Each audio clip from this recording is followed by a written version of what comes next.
करके जब प्रार्थना की पंडिताइन, तो सदन कसाई मन में सोचे कि तो ऐसे कसाई के यहाँ जन्म लिए, पाप का कर्म कर रहे हैं, अब तीर्थ यात्रा में जा रहे हैं, तो ब्राह्मण का घर का भोजन करके फिर कहाँ भरेंगे,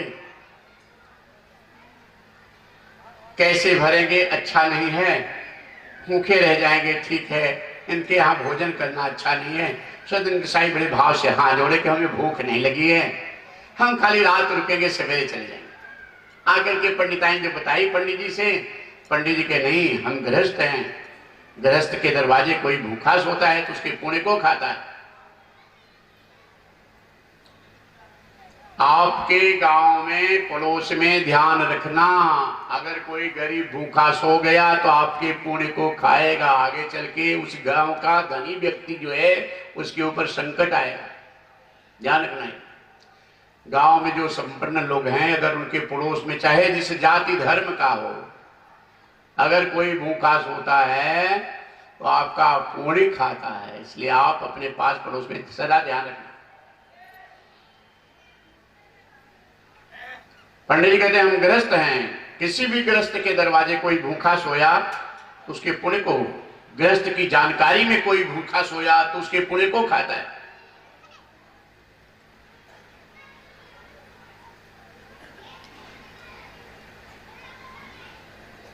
कह दो भोजन यहां स्वीकार करें, भूखे नहीं सोना है, नहीं तो अपना स्थान बदल लें। जाके निवेदन की कि नहीं, आप हमारे यहां भूखे नहीं सोना है। आपको भक्तमाल में कथा आती है, प्रसंग बढ़ जाता है। एक पंडित दीनानाथ की कथा थी भक्तमाल में, पंडित गृहस्थ धर्म के ऊपर कि गृहस्थ धर्म कहां तक निभाना चाहिए।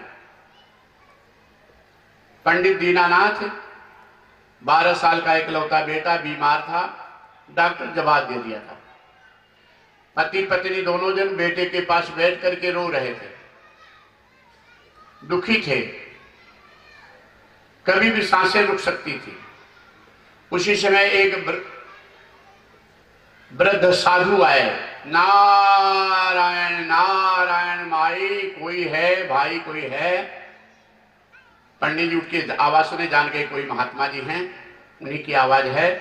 उठे तो पंडिताइन से हाथ जोड़े, पंडित दीनानाथ देखना बेटे को अगर कुछ हो जाए तो रोना नहीं, कोई साधु दरवाजे आए हैं, क्या गृहस्थ धर्म है।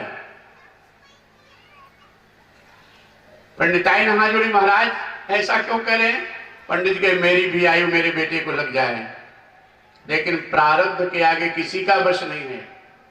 सुनो भरत भावी प्रबल, बिलखि कहो मुनिनाथ, हानि लाभ जीवन मरण, जस अपजस विधि हाथ। 6 चीज अपने हाथ में नहीं है, हानि और लाभ।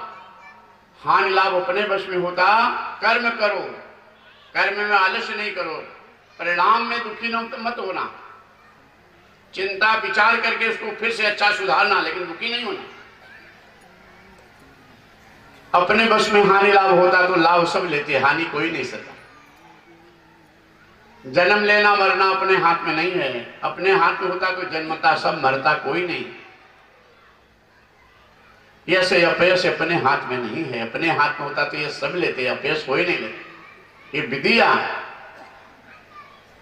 पंडित दीनानाथ कहते हैं कि मेरी भी आयु मेरे बेटे को लग जाए, लेकिन विधि का विधान कोई रोक नहीं सकता। और जा करके महात्मा जी को प्रणाम किए। महात्मा जी कहे मैं कई दिन का भूखा हूं, भोजन की इच्छा से आया। बैठो बैठो महाराज। मन तो घबरा रहा है, बेटी की हालत नाजुक देख रहे थे। घर में गए तो वही हो गया, बेटे की मृत्यु हो गई थी, सदा सदा के लिए सांसें रुक गई थी। और पंडिताइन देखी, पंडित जी को तो बेचैन हो गई, हाथ जोड़े पतिव्रता नारी, कई दिन के भूखे संत आए हैं दरवाजे पर, अगर जान जाएंगे कि इनका बेटा मर गया है तो वापस चले जाएंगे। गृहस्थ के दरवाजे से कोई साधु भूखा चल जाए, भूखा कोई भूखा वापस चला जाए तो हमारी गृहस्थ धर्म नष्ट होता है।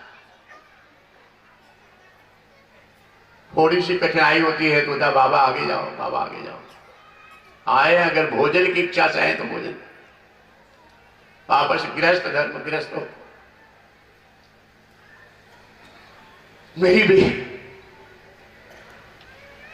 मेरी धर्म की रक्षा करो। हाथ जोड़े पत्नी से, ब्राह्मणी से गए और फिर महात्मा जी से, महाराज कैसे भोजन करोगे?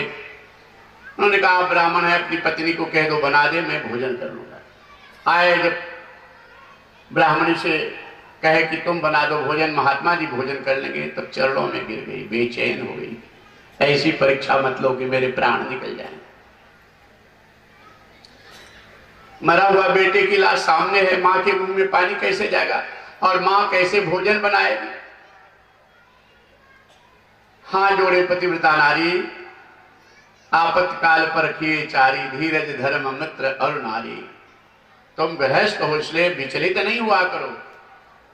कथा में यही सब सीखने के लिए आए हो, इसी से तुम्हारा कल्याण होगा। सीधे सीधे कथा तो होती रहती, कथा व्यासपीठ पे बैठकर तुम्हारे जीव कल्याण के लिए कौन सा प्रसंग है, क्या संकेत करा, पूरा नहीं लिखा जा सकता। संकेत से सुप्रसंग तक जाना।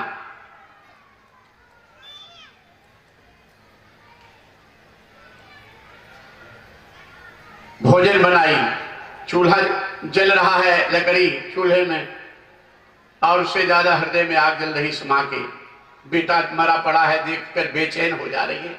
हे प्रभु मेरे प्राण क्यों नहीं निकल जाते, ऐसा समय क्यों लाए आप?